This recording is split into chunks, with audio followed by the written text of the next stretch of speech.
राधे राधे सभी को। कैसे हो आप सब? तो गाइज़ आज मैं जा रही हूँ बहुत ही प्यारी और बहुत ही सुंदर जगह जो है मेरी लाडली जी का गांव, और मैं जा रही हूँ बरसाना।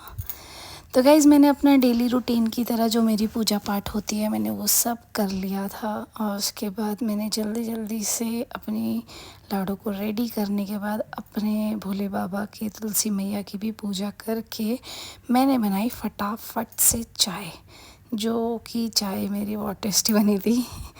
तो इसके बिना तो आँखें नहीं, मतलब शरीर ही नहीं चलता, बॉडी आगे बढ़ ही नहीं सकती। उसके बाद मेरे हस्बैंड मुझे छोड़ने के लिए चल दिए थे। आगे जाके मुझे मेरी फ्रेंड्स मिलने वाली थी, तो यहाँ यही मजाक चल रहा था कि तुम ट्रक में जा रहे हो, ऐसे करके बकवास कर रहे थे।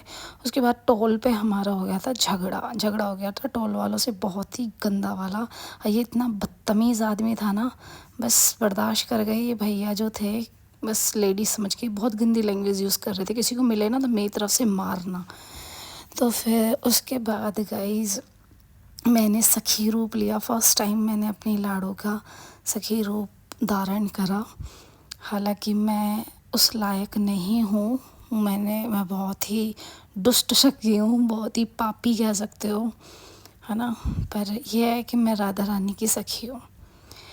यहाँ मैंने सखी रूप धारण करने के बाद हम निकल लिए थे बरसाने की साइड। ये है निशा वाना बहन जो हमें बरसाना लेके गई थी। किसी को भी कहीं भी जाना हो, नीम करौली, बरसाना वगैरह कहीं भी, तो आप लोग बहन से कांटेक्ट कर सकते हो।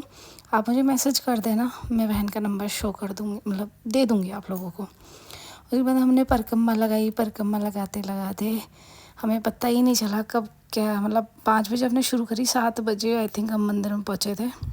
इतना सुंदर। यहाँ हमने थोड़ा सा डांस करा, बहुत मज़ा आ रहा था डांस करने में।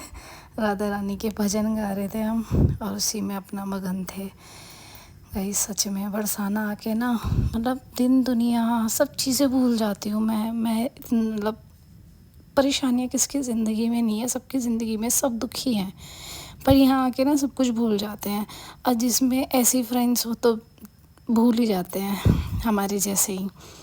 तो गाइज़ यहाँ पे हमने परिक्रमा कंप्लीट करी। यहाँ राधा का बरसाने की छोरी ऐसे करके हम लोग भजन गा रहे थे और आगे बढ़ते जा रहे थे।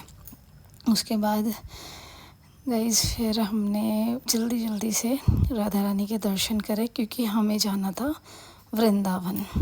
यहाँ भी निशा बहन से थोड़ी सी मस्ती चल रही थी। फिर यहाँ हमने थोड़ा सा बरसाने वाली को इम्प्रेस करने के लिए भजन वजन गाए थे, छोटे छोटे जैसे भी हमको आते हैं। वो सब चीज़ें करने के बाद हम निकल लिए थे वृंदावन की साइड, क्योंकि वहाँ पे कर रहे थे हमारे प्यारे से बाके बिहारी जी हमारा वेट, जो कि हम पहुँचे थे 8:30-9 बजे हम लोग बाके बिहारी पे पहुँचे थे। यहाँ पे हम लाडो का जो भी श्रृंगार लाए थे ना, तो उनको एडजस्ट कर रहे थे। एक बड़ी प्यारी सी बहन थी, उन्होंने वीडियो बना ली थी। यानी निशा बहन टेंशन में थी कि ये बरसाना में इतना टाइम लगा रहे हैं, तो ये वृंदावन में कितना टाइम लगाएंगे, क्योंकि गाइज हम लोग ना अपने घर पे रात को 2 बजे पहुँचे थे। मेरी लाडो के दर्शन कर लो। मैं पहुँची थी 1:30 बजे, मेरे मामा की बेटी 2 बजे, 2:30 बजे एक और सिस्टर, फिर जो निशा बहन हमें लेके आई थी वो तो बहुत ही लेट पहुँची थी अपने घर।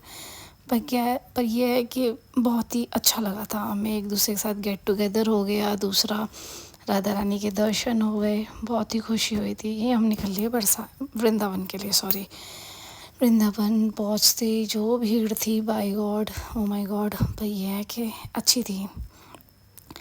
फिर हमने बाके बिहारी जी के दर्शन करे। यहाँ पे हम 9:30 हो गए थे, मंदिर बंद होने वाला था। जल्दी जल्दी दर्शन करने के बाद हम लोग निकल लिए थे घर के लिए। फिर हमने खाना वाना खाया अच्छे से और फिर हम घर के लिए निकल लिए। उसके बाद मैं 1:30 बजे पहुंची थी, और जो और बहनें थी वो और भी लेट पहुंची थी। बट ये है कि बहुत सुकून मिलता है यहाँ पे। चलो यहाँ भी कर लो हमारे बाके बिहारी जी के दर्शन। मिलते हैं नेक्स्ट व्लॉग पे। राधे राधे।